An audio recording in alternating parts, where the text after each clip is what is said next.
The continued weakening of the rand will have a profound impact on ordinary South Africans. Over the last few days, the rand plummeted to new record highs following the surprise announcement by President Jacob Zuma to replace the current finance minister. The backlash of that decision is a lot wider, though. The CEO of the Johannesburg Stock Exchange, Nikki Newton-King, warned that concerns should rest with a longer-term impact on the financial stability of the economy.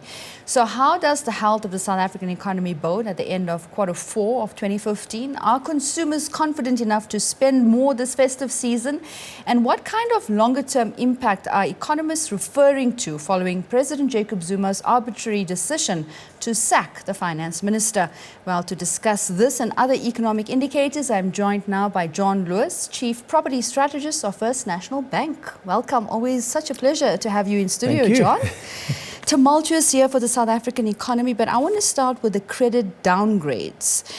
We're now close to junk status. What does this mean for the South African economy and for ordinary South Africans? Well, I think the credit downgrades are just a result of a deteriorating economy. The credit agencies are just reacting to what's already been happening. So, really, what we should have been looking at for a good number of years already, we should have had all our focus and all our attention on it, was we're into the fourth year of sliding economic growth. So it's not a surprise where we are in terms of it's not a surprise. What has transpired, all the economic challenges globally, domestically as well. We're on our probably 6th or 7th year of rising government debt to GDP ratio. It's been gradually becoming more concerning. We've run a big current account deficit in the country, which means gross national expenditure, gross domestic expenditure has well exceeded national income. We've been living beyond our means. So all of the macroeconomic fundamentals have pretty much been sliding for a good number of years. So it doesn't help much when the president sacks the finance minister, does it? Well, that to me is almost a minor detail. There's bigger fundamental issues which need to be addressed in this economy to turn economic growth around, microeconomic details which are often outside of the control of the Minister of Finance. Things like the labour market, things like the unequal skills distribution, things like certain sectors which have monopolies which are not efficient, a whole lot of structural constraints which are really at the heart of the problem. A lot of these don't lie within the ambit of the Minister of Finance. They're in, controlled and influenced by other areas of government. Sure. That's really where the focus has to be on those structural challenges. I suppose the market impact on this decision has really sent shockwaves. People are asking questions. Is there any merit, based on what you just said about the concerns coming through from economists, that there is a longer-term impact? Well, I think sometimes the economists' concerns are a bit narrow. Yes, I think that the chopping and changing the finance minister, because of the market's emphasis on the Minister of Finance, is probably, it's an unhealthy development. Well, clearly, the markets didn't respond well to it. They like some sort of certainty when it comes to the Minister of Finance and the Governor of the Reserve Bank. So it's just a question of certainty and that the leader knows what he's doing when he's making these decisions, deemed as rash. Whether, that's a different debate, whether it was a good decision or not.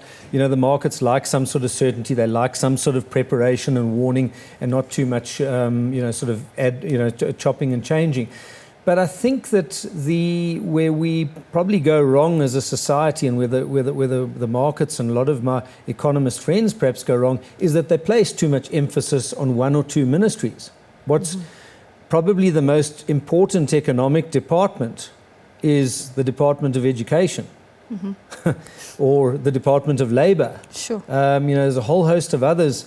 And, I think it's time we realize that, the Ministry of Finance has an important job in controlling the purse strings and the government debt.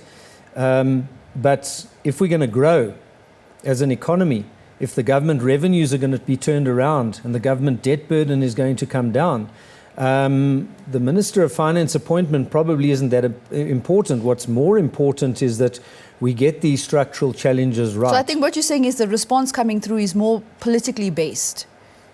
Well, in terms of the manner in which the decision was taken. I think the response is coming through also because there's perhaps an overemphasis placed on one ministry. And there's an underemphasis placed on the rest of broader government which has to function properly too. And on a wide variety of economic policies which are constraining this economy and hampering, well, job creation, which, and slow lack of job creation is leading to rising social tensions, and, these well-documented problems. And also given the face. high fiscal spending that consumers and ordinary South Africans were not happy about last year. Yes, but the fiscal spending could be more if we were growing the economy by 5 or 7 or 10%. And government revenue growth was growing. We could be growing our spending a lot more for good purposes. But at the moment, we're just sitting with a very small tax base, a highly burdened taxpayer, a social welfare system which I don't think is sustainable, and part of the problem lies, or a big part of that problem is caused by a lack of economic growth. Do you think Minister Pravin Gordhan brings that element of stability back, judging from market reaction following his reappointment? Well, I think he, certainly the markets seem to respect him, and they have a high regard for him, so that helps. But I don't think we should underestimate the challenging environment which any Minister of Finance coming in now is going to find. A rising government debt ratio and a lack of revenue growth. How do we turn that around with all these myriad of government expenditure pressures? So whoever the Minister of Finance is, it's a highly challenging environment, and I think we need to understand that. Okay, let's talk about the health of the economy, specifically economic indicators, starting with retail sales. We're going into the festive season. What are the expectations for the retail sector? Well, December is always a better month than, say, November. It's a seasonally strong month. But, I think you're going to find, if we look at November's year-on-year real retail sales, still doing pretty well, 3-odd%, just above 3%, whereas the economy is growing at nearer to 1% year-on-year. So we could still have a reasonable growth rate for December. But if one looks now at a few quarters of dismal consumer confidence and gradually slowing real disposable income growth over the past 4 years or so, I think as we go into 2016, past this festive season, we are going to see that real retail sales growth slowing back into line, or more into line with real economic growth, which is, as I say, around about 1% year on year at the moment, and probably slowing from there onwards too. So, the risk of recession is very high. And I think what's going to be a gradual process now, if we look at the consumer confidence index, the consumers aren't saying that their financial situation is under pressure just yet. The subcomponents of the survey show that what's dragging confidence down is worries about the future economic situation for the next year, and then also, is it a right time to buy durables, yes or no? It's more a perceptional issue now, and an expectations issue that's driving it down, not yet the financial situation. But going forward, I think it will be that financial situation as the economy deteriorates further. And with the recession looking to be, it's difficult to say it will happen, but it's at a very high risk. So that's, I think, got to take its toll on retail sales. And also, I think it's got to go past just people spending everything they have. This concern amongst consumers, I think, will ultimately lead to a higher savings rate, which is long overdue. We have a terrible savings rate, and you can't create wealth on a large scale with that sort of low savings.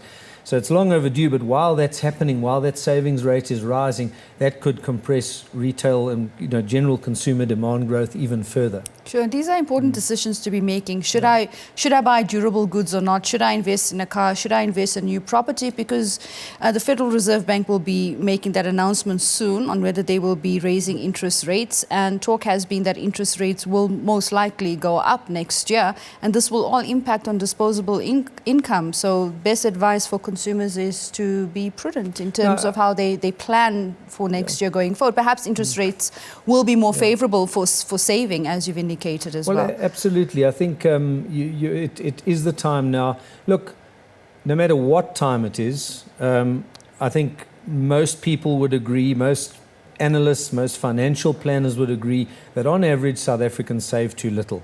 Whether it's good times or bad times, we need to save more if we want to create a whole lot more wealth. So regardless of the time, savings needs to go up.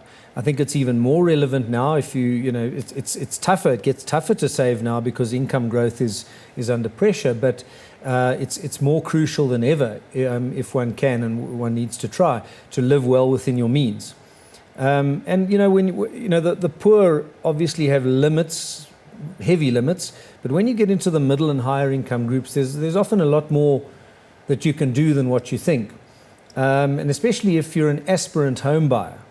The house is probably the single most important determinant of your expenditure commitments. Mm-hmm. It brings about all sorts of additional expenditures, from insurance to maintenance to rates and tariffs and you name it. So that's where you've got to think carefully if you are an aspirant home buyer, for instance, or an aspirant motor vehicle buyer, because that's probably the next single biggest source of costs. Mm-hmm. And for a lot of us in South Africa that are in these markets, one can buy cheaper in housing, one can buy cheaper in motor vehicles, and it's amazing how much that can bring your monthly costs down. Mm-hmm. Great chatting to you. Thank you so much for the feedback and your comments on the latest on what's going on with regards to the appointment of the new former finance minister. I wish you all the best for the festive season and hope to hear from you and see more of you in the new year. Thank you.